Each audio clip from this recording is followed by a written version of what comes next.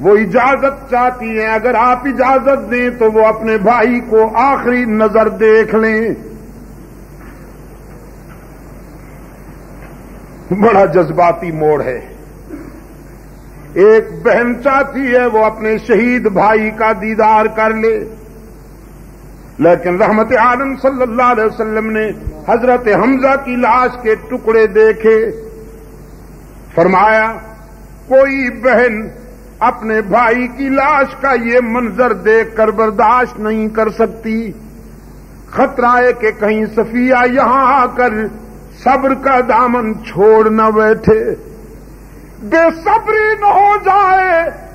جاؤ صفیہ کو کہہ دو حشر میں اپنے بھائی سے ملاقات کر لینا، اجازت دینے کو جی نہیں چاہتا۔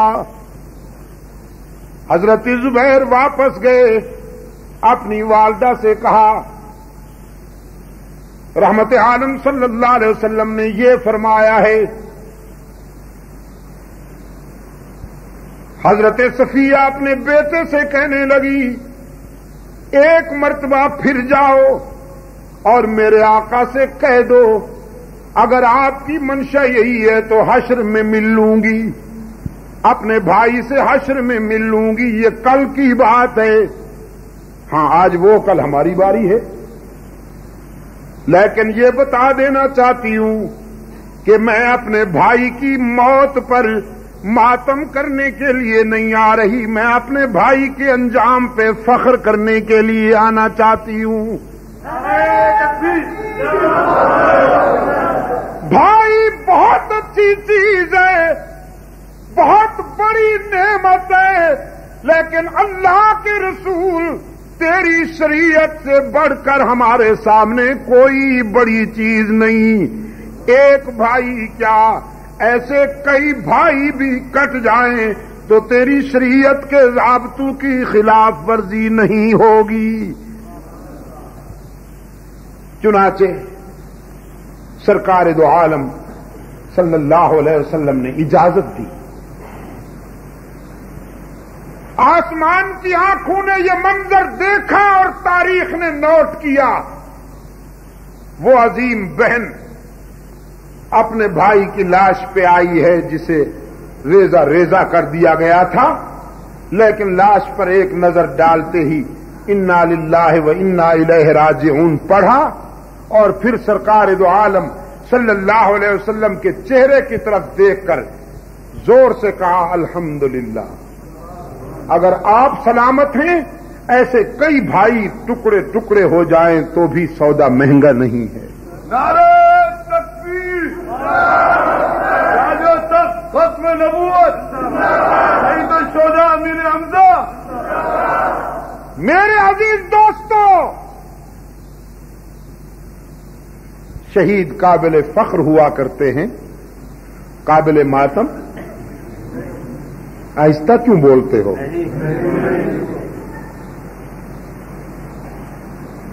تم تو اس ملک سے تعلق رکھتے ہو کہ جس ملک میں شہیدوں پر ماتم کرنا مذہب بنایا جا رہا ہے، کہ صاحب نماز پڑھنے میں اتنا ثواب نہیں، حج کرنے میں اتنا ثواب نہیں، روزے رکھنے میں اتنا ثواب نہیں جتنا یہ ثواب ہے۔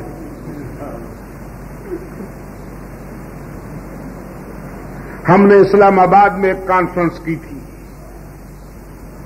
میں نے اپنے ان دوستوں سے کہا یہ ساری تکلیف تم کرتے ہو، سینہ بھی تمہارا ہوتا ہے، مکہ بھی تمہارا ہوتا ہے، کچھ کنٹریبیوشن ہماری بھی تو ہونی چاہیے، آخر ہم وطنی کا کچھ تو مظاہرہ ہو، سینہ آپ کا ہو،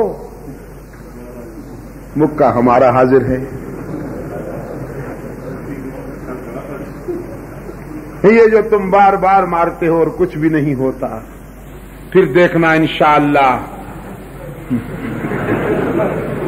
ہمارے رضا محمد صاحب کا مکہ ہو اور ادھر ماتمی کا سینہ ہو، ایک ہی کافی ہے انشاءاللہ۔ طوفان نو بہانے سے آئے چشم فائدہ، ایک اشک بھی بہت ہے اگر کچھ اثر کرے، ایک مکہ ہی بہت ہے اگر کچھ اثر کرے۔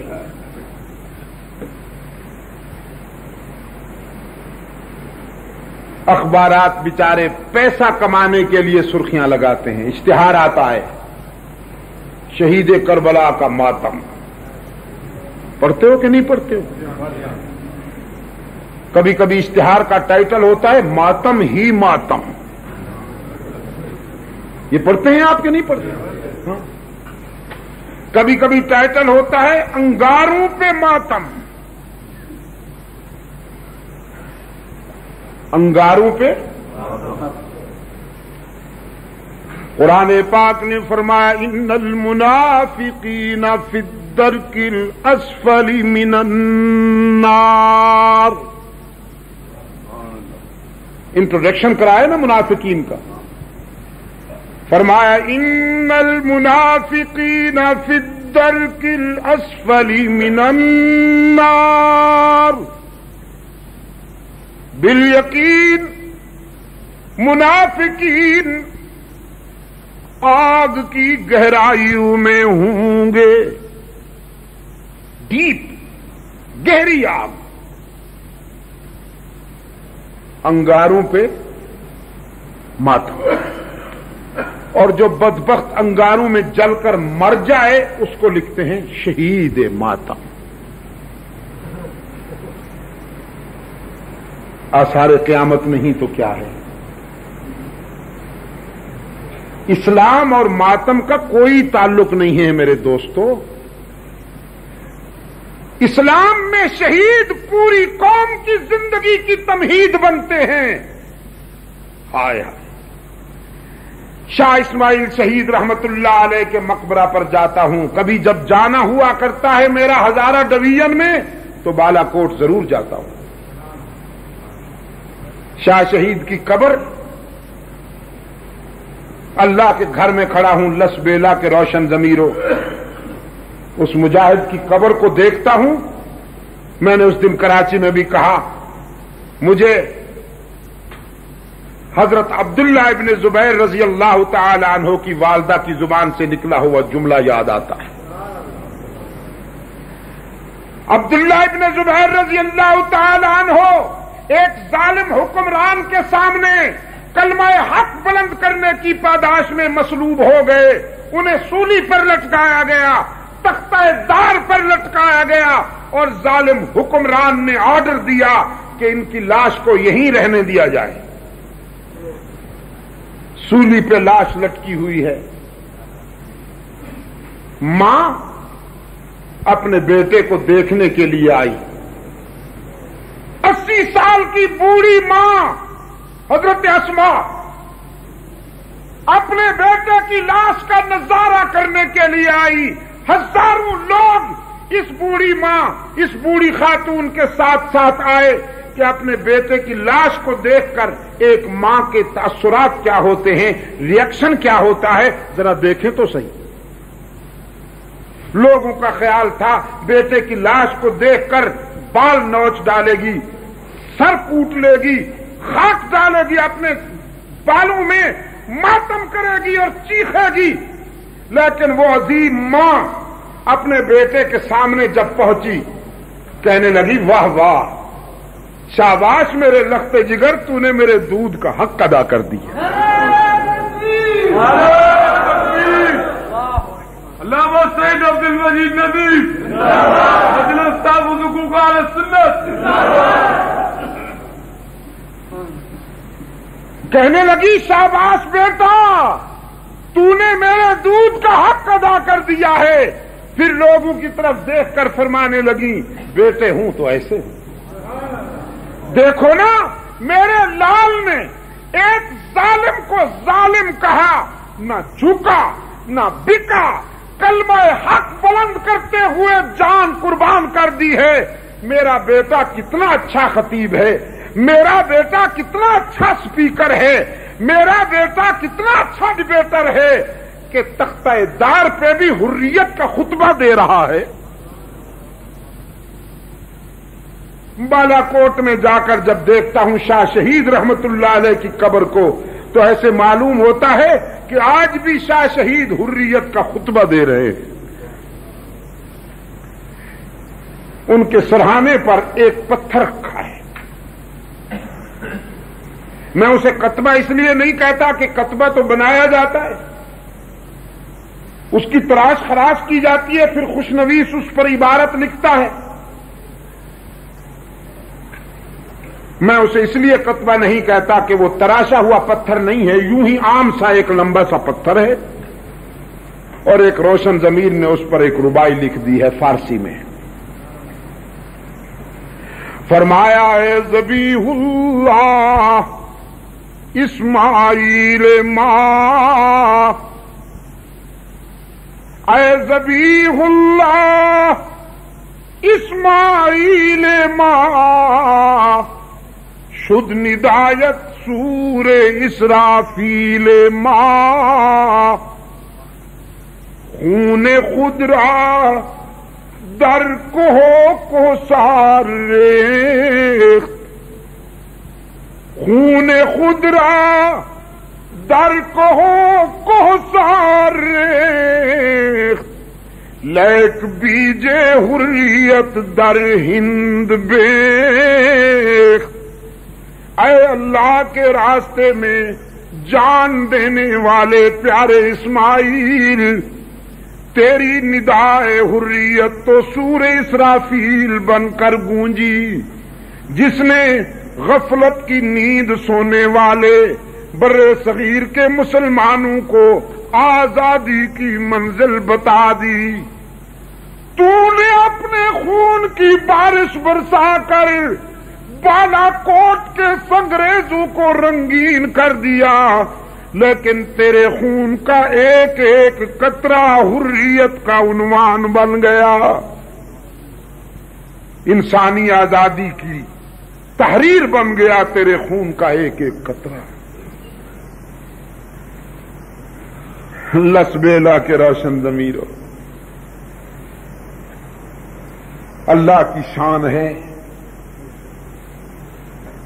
آزادی کی زمین ہموار کرنے والے ان مجاہدین کا نام کبھی کبھی سنائی دیتا ہے، اور انگریز کے گھوڑے خرخرے کر کر کے جائیدادیں حاصل کرنے والوں کو نہ معلوم کیا کیا بلندیاں دی جا رہی ہیں،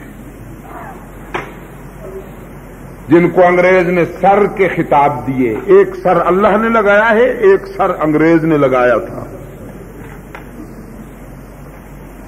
جو خاندانی وفادار تھے برٹش گورنمنٹ کے، ان کو قوم کا ہیرو بنا کر پیش کیا جاتا ہے، اور شاہ اسماعیل شہید جیسے مجاہدین کے پیچھے کتے لگا دیے گئے ہیں کہ بھونکو اور ان سے کہو کہ یہ گستاخ رسول تھے۔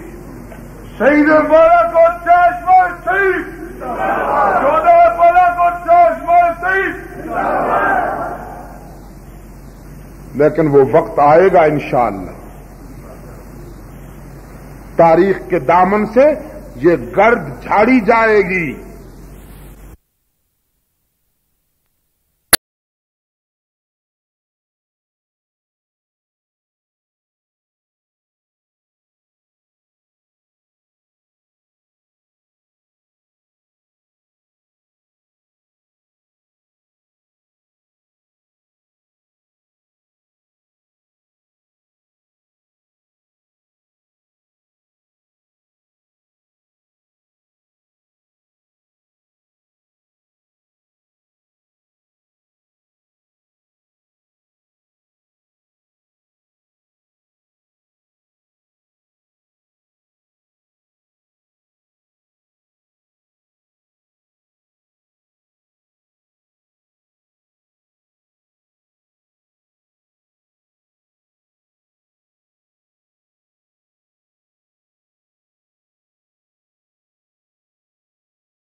بیت اللہ کے رضاکاروں نے دھکے دے کر نکال باہر کیا. یہ کہنے لگا دور سے آیا ہوں، عاشق کہلاتا ہوں، بیت اللہ کا طواف کرنا چاہتا ہوں. لیکن حرم کے رضاکاروں نے کہا تم وہاں رہ کر تو فتوے دیتے ہو کہ حرمین کے اماموں کے پیچھے نمازیں نہیں ہوتی، تم اپنی مسجد کے امام کو تو ہدایت یافتہ سمجھتے ہو، لیکن اللہ کے گھر کے امام کو اور مسجد نبوی کے امام کو گمراہ کہتے ہو. تو اس قابل کہاں ہو کہ تمہیں بیت اللہ میں آنے دیا جائے؟ یہ مخلصین کی جگہ ہے، منافقین کی نہیں. یہاں سچے بلائے جاتے ہیں اور جھوٹے بھگائے جاتے ہیں. سچے بلائے جاتے ہیں اور جھوٹے بھگائے جاتے ہیں. مدینہ طیبہ میں اس انتظار میں بیٹھے ہیں کہ موت مدینہ میں آئے. حج کا سیزن آ گیا، خیال آیا حج کراؤں. پھر سوچا کہیں راستے میں موت نہ آ جائے. اس زمانہ میں حج کرنا تو مستقل آزمائش ہوا کرتی تھی. مدینہ طیبہ سے جب قافلے چلتے تھے مکہ مکرمہ کے لیے، تپتے ہوئے صحرا پر پیدل چلنے والے، اونٹوں یا خچروں پر سفر کرنے والے ہفتوں بھر کا راشن ساتھ لے کر چلتے تھے، اور پھر اس تپتے ہوئے صحرا میں کئی لوگ مر بھی جاتے تھے. آج تو اللہ جزائے خیر دے سعودی عرب والوں کو، انہوں نے مکہ اور مدینہ کے درمیان جو موٹر وے بنایا ہے، دو رویا سڑکیں بنائی ہیں، 110 میل کی سپیڈ پر کاریں بھاگتی ہیں. 3 گھنٹے میں آپ مکہ سے مدینہ آ جائیے اور مدینہ سے مکہ پہنچ جائیے. ہم جب اس پر سفر کر رہے تھے اور ڈرائیور شیورلیٹ کو بھگا رہا تھا، امپالا کو، میں نے سوئی دیکھی تو 120 میل کی سپیڈ پر گاڑی جا رہی تھی. آنکھیں بند کر کے کلمہ شہادت پڑھ. مولانا سے کہا آپ بھی کلمہ شہادت پڑھیں، شاید یہ ہماری زندگی کا آخری سفر ہو. 2 3 موٹریں پہلو ب پہلو بھاگتی ہیں. اور ارباب علم و دانش داد دیجیے ان لوگوں کے حسن ذوق کی. یہ جو موٹر وے بنایا ہے انہوں نے ان خطوط پر اور ان نقشوں پہ بنایا ہے جن خطوط پر نبی و صدیق نے ہجرت کا سفر کیا تھا. اس لیے اس کا نام ہی انہوں نے طریق ہجرت رکھا ہے. آج تو اللہ کے فضل سے بہت ساری سہولتیں ہیں. آپ ناشتہ کراچی میں کیجئے اور کھانا جا کے مکہ میں کھائیے. اب تو اللہ تعالیٰ قبول فرما لے، ورنہ کون سی تکلیف ہے. اس زمانے کا حج مستقل آزمائش ہوا کرتا تھا. امام مالک رحمت اللہ علیہ سوچنے لگے کہیں راستے میں موت نہ آ جائے، تو استخارہ کیا. استخارے میں سرکار دو عالم صلی اللہ علیہ وسلم کی زیارت ہو گئی. زیارت ہوئی تو جلدی سے کہنے لگے اللہ کے رسول موت کب آئے گی؟ مجھے مدینہ میں مرنے کی تمنا ہے، حج کا سیزن آ گیا، چاہتا ہوں کہ حج کر کے آؤں، کہیں راستے میں مر تو نہیں جاؤں گا؟ میری زندگی کے کتنے دن باقی ہیں؟ سرکار دو عالم صلی اللہ علیہ وسلم نے یوں اشارہ کیا اور امام مالک کی آنکھ کھل گئی. آنکھ کھل گئی تو سوچنے بیٹھ گئے کہ اس اشارے سے مراد کتنی مدت ہے.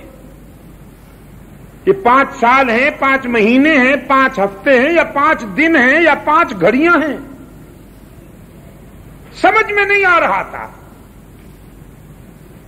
انہی دنوں خواب کی تعبیر بتانے میں عالمی شہرت رکھنے والے ایک فاضل علامہ محمد ابن سیرین رحمت اللہ علیہ مدینہ میں تشریف رکھتے تھے.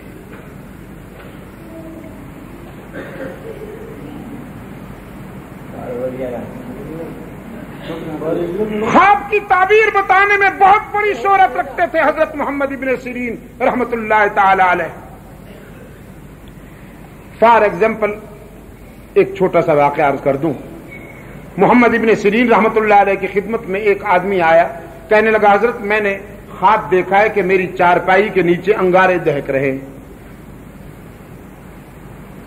محمد ابن سیرین رحمت اللہ علیہ نے تعبیر بتائی، جلدی جاؤ اپنے بچے اور اپنا سامان نکالو، تمہارا مکان گرنے والا ہے۔ وہ گیا، اس نے مکان سے بچے نکالے، سامان نکالا، مکان گر پڑا۔ چند مہینوں کے بعد ایک اور آدمی آیا، کہنے لگا حضرت میں نے خواب دیکھا ہے کہ میری چارپائی کے نیچے انگارے دہک رہے۔ فرمایا تم اسی جگہ پر زمین کھودو، تمہیں خزینہ ملے گا، سونا ملے گا۔ اس نے جا کے زمین کھودی تو اسے خزینہ مل گیا، سونا مل گیا۔ لوگوں نے کہا حضرت خواب تو ایک جیسے ہیں، تعبیریں بالکل ڈیفرنٹ، بالکل متضاد۔ ایک کو آپ نے تعبیر بتائی کہ تمہیں نقصان پہنچے گا، دوسرے کو آپ نے تعبیر بتائی کہ تمہیں خوشی ملے گی، جبکہ خواب تو بالکل ایک جیسا ہے۔ علامہ محمد ابن سیرین رحمت اللہ علیہ فرمانے لگے، پہلے آدمی نے جو خواب دیکھا تھا وہ شدید گرمیوں کا موسم تھا، اور گرمی میں آگ سے تکلیف ہوتی ہے نا۔ ہاں، کل ہم جب پہنچے ہیں اپنی قیام گاہ پر تو اس کے ایک کونے میں کہیں آگ جل رہی تھی، لیکن اس نے اتنا بے قرار کیا کہ میں نے دوستوں سے درخواست کی کہ اسے بجھا دو تو ہم بیٹھ سکتے ہیں، جب تک یہ جل رہی ہے ہم تو یہاں نہیں بیٹھ سکتے، حالانکہ وہ دور جل رہی تھی۔ گرمیوں میں آگ سے تکلیف ہوتی ہے، تو اس کو میں نے تعبیر بتائی کہ تمہیں نقصان پہنچے گا، تمہیں تکلیف پہنچے گی۔ لیکن دوسرے آدمی نے جو خواب میں آگ دیکھی ہے تو وہ شدید سردیوں کا موسم تھا، اور سردیوں میں آگ سے راحت پہنچتی ہے، سکون ملتا ہے۔ یہاں تو پتہ نہیں وہ سردیاں پڑتی ہیں کہ نہیں، ادھر گلگت اور چترال کے علاقہ میں ہمارے ایک پٹھان بھائی 10 فٹ برف پڑی ہوئی ہے، اور سردی میں کانپتے لرزتے ہوئے آئے، اپنے مکان میں گھسے تو انگیٹھی دہک رہی تھی، انگارے سلگ رہے تھے، مست ہو کر انگاروں پہ بیٹھ گئے، کہنے لگے چہ اللہ میاں آگ تمہارا کتنا بڑا نعمت ہے، ہم کو دنیا میں بھی اس سے محروم نہ کرنا، آخرت میں بھی محروم نہ کرنا۔ شدید سردی میں جب برف باری ہو رہی ہو تو آگ سے بڑی نعمت کیا ہو سکتی؟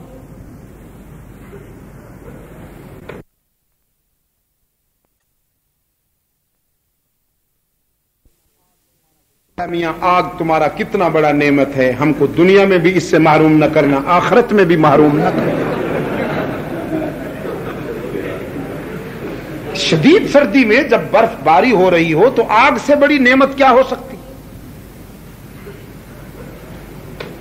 محمد ابن سیرین رحمت اللہ علیہ نے فرمایا چونکہ سردیوں میں آگ سے راحت پہنچتی ہے تو میں نے اس کی تعبیر یہ بتائی کہ تمہیں سکون ملے گا، راحت ملے گی، جس کی ایک صورت خزینے کی بھی ہو سکتی تھی۔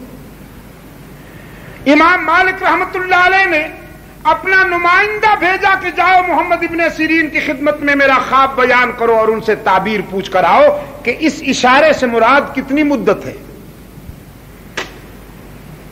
لیکن تعبیر پوچھنے کے لیے جس آدمی کو روانہ کیا تاکید کر دی کہ میرا نام نہ بتانا۔ لسبیلا کے روشن ضمیروں، وہ لوگ بڑے خوش نصیب تھے، اللہ نے انہیں بہت کچھ عطا کیا تھا، لیکن وہ خود نمائی نہیں کرتے تھے، ریاکاری نہیں کرتے تھے۔ بہت کچھ تھے، اپنے آپ کو کچھ بھی نہیں سمجھتے تھے۔ ہم کچھ بھی نہیں، اپنے آپ کو سب کچھ سمجھتے ہیں۔ فرمایا میرا نام نہیں بتانا، صرف تعبیر پوچھ کر آ جاؤ۔ امام مالک رحمت اللہ علیہ کا فرستادہ نمائندہ علامہ محمد ابن سیرین کی خدمت میں پہنچا، خواب بتایا کہ ایک آدمی نے اس طرح خواب میں رسول اللہ صلی اللہ علیہ وسلم کی زیارت کی ہے، پوچھا ہے کہ میری زندگی کے کتنے دن باقی ہیں، تو رحمت عالم صلی اللہ علیہ وسلم نے یوں اشارہ کر دیا۔ اب وہ پوچھتا ہے کہ اس اشارے سے مراد کتنی مدت ہے؟ محمد ابن سیرین رحمت اللہ علیہ نے فرمایا یہ خواب کسی معمولی آدمی کا تو نہیں ہو سکتا، علم و تقوی کا کوئی بہت بڑا تاجدار ہی یہ خواب دیکھ سکتا ہے، اور اس وقت مدینہ طیبہ میں امام مالک سے بڑا صاحب علم و فراست تو ہے کوئی نہیں، تو یہ خواب کہیں انہی کا تو نہیں جو تعبیر پوچھنے آیا تھا وہ کہنے لگا حضرت مجھے نام بتانے کی اجازت نہیں، میں تو صرف تعبیر پوچھنے آیا ہوں۔ محمد ابن سیرین فرمانے لگے خواب دیکھنے والا اپنا نام ظاہر نہیں کرنا چاہتا، میں اتنا سستا ہوں کہ آرام سے تعبیر بتا دوں گا، جاؤ ان سے کہہ دو جب تک نام نہیں ظاہر کرو گے ہم تعبیر نہیں بتائیں گے۔ خیر یہ پیار کی باتیں تھیں۔ امام مالک رحمت اللہ علیہ نے فرمایا جاؤ مجبوری ہے تو میرا نام بتا دو۔ وہ نمائندہ واپس حاضر ہوا اور عرض کیا امام مالک ہی کا خواب ہے اور وہ پوچھتے ہیں کہ آپ تعبیر ارشاد فرمائیں۔ علامہ محمد ابن سیرین رحمت اللہ علیہ فرمانے لگے حیرت ہے امام مالک جیسا صاحب بصیرت اللہ کے رسول کے اس اشارے کو نہیں سمجھ سکا۔ ارے بھائی اس اشارے سے مراد نہ 5 سال ہے، نہ 5 مہینے ہیں، نہ 5 ہفتے ہیں، نہ 5 دن ہیں، نہ 5 لمحے ہیں، بلکہ اس اشارے سے مراد وہ 5 باتیں ہیں جن کا تذکرہ قرآن کریم میں آیا ہے کہ ان کا علم اللہ کے سوا کسی کو نہیں۔ آپ نے انہی 5 باتوں میں سے ایک بات کے متعلق سوال کیا کہ میری موت کب آئے گی، تو اللہ کے رسول نے اشارہ کر دیا کہ ان 5 باتوں کا علم اللہ کے سوا کسی کو نہیں ہے، تو میں تمہارے سوال کے جواب دینے کی پوزیشن میں نہیں ہوں۔ اور وہ یہی 5 باتیں ہیں۔ فرمایا ان اللہ عنده علم الساعة وينزل الغيث ويعلم ما في الأرحام وما تدري نفس ماذا تكسب غدا وما تدري نفس بأي أرض تموت ان اللہ علیم خبیر۔ قیامت کب آئے گی کون جانتا ہے؟ یا اللہ 1:15 ہو رہا ہے، جس کے معنی یہ ہے کہ تقریباً 1.25 گھنٹے ہو گئے مجھے محنت کرتے ہوئے، تو اب خلاصہ نکال رہا ہوں، ذرا آواز یہ جواب جو ہے آپ کا صحت مند ہو۔ قیامت کب آئے گی کون جانتا ہے؟ بارش کب کہاں اور کتنی مقدار میں ہونے والی ہے یہ راز بھی کون جانتا ہے؟ ما فی الارحام کیا ہے کون جانتا ہے؟ کل کیا ہونے والا ہے کون جانتا ہے؟ موت کب کہاں اور کس عنوان سے آنے والی ہے کون جانتا ہے؟ اسی مفہوم کو قرآن کریم نے ایک اور مقام پر بیان کرتے ہوئے فرمایا وَعِندَهُ مَفَاتِحُ الْغَيْبِ، اسی کے پاس ہیں غیب کی چابیاں، اسی کے پاس ہیں غیب کی چابی، نا کیز ناٹ کی، اسی کے پاس ہیں غیب کی یہ چابیاں۔ کیوں کہا مفاتیح الغیب؟ کیوں کہا؟ چابی کہا جاتا تو کیا حرج تھا؟ بڑا نقصان تھا، اور وہ نقصان یہ تھا کہ اگر چابی کہا جاتا تو اجمی فنکاروں کے لیے گنجائش نکل آتی، یہ کہتے بڑی چابی تو اللہ کے پاس ہے، چھوٹی چابیاں حضرت صاحب کے پاس ہیں، آخر یہ بھی تو اللہ کے پیارے ہیں نا۔ لیکن قرآن کی صداقتوں پہ قربان جاؤں، قرآن تو گھیراؤ کرتا ہے، گھیراؤ، نظریاتی چور بازاری کے لیے کوئی راستہ ہی نہیں چھوڑتا قرآن۔ فرمایا وَعِندَهُ مَفَاتِحُ الْغَيْبِ، اسی کے پاس ہیں غیب کی یہ چابیاں، اس پہ زور دینا ذرا، اسی کے پاس ہیں غیب کی چابیاں، لا يعلمها الا هو، کوئی نہیں جانتا مگر اللہ ہی، وَيَعْلَمُ مَا فِي الْبَرِّ وَالْبَحْرِ، اور وہی جانتا ہے جو کچھ کے صحراؤں میں ہے، دریاؤں میں۔ وَمَا تَسْقُطُ مِن وَرَقَةٍ إِلَّا يَعْلَمُهَا، اس کے علم کی وسعت کا عالم تو دیکھیے. قرآن کریم نے دعویٰ کیا خزاں کے موسم میں، پت جھڑ کے موسم میں، ونٹر میں، جب ساری کائنات کے درختوں سے پتے جھڑتے ہیں تو کوئی ایک پتا بھی ایسا نہیں جو اس کے علم سے باہر ہو. وَمَا تَسْقُطُ مِن وَرَقَةٍ إِلَّا يَعْلَمُهَا وَلَا حَبَّةٍ فِي ظُلُمَاتِ الْأَرْضِ وَلَا رَطْبٍ وَلَا يَابِسٍ إِلَّا فِي كِتَابٍ مُبِينٍ.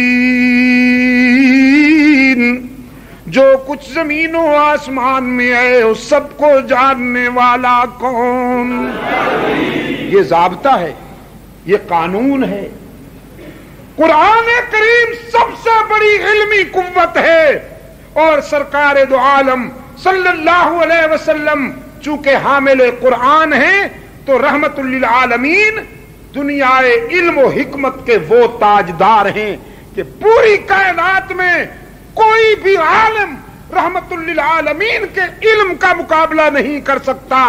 کائنات میں جہاں کہیں جس کسی کو جب کبھی علم ملا ہے تو وہ رحمت للعالمین کے جوتوں کے صدقے میں ملا ہے، لیکن عالم الغیب اللہ کے سوا کوئی نہیں. اللہم ثبتنا علی صراط المستقیم. بس کرو یار، آپ تو ایسے بیٹھے ہیں جیسے صبح کی نماز پڑھنی ہو یہیں ہم نے. اصل میں جیسا کہ ابھی حضرت دین پوری صاحب فرما رہے تھے، ہم نے پھر کل سفر کرنا ہے. آپ نے تو اللہ کے فضل سے گزشتہ رات بھی بے شک آپ نے بیداری میں گزاری ہے، یہ رات بھی بیداری میں گزاری ہے، لیکن اب تو آپ سو جائیں گے اور اس کو چھٹی نہ ملی جس نے سبق یاد کیا. ہماری ڈیوٹی تو جاری ہے، اللہ تعالیٰ قبول فرما لے. ہاں، یہ جیسا کہ رات بھی میں نے عرض کیا تھا، پڑھے لکھے حضرات کے لیے اس کا مطالعہ انشاءاللہ بہت مفید رہے گا.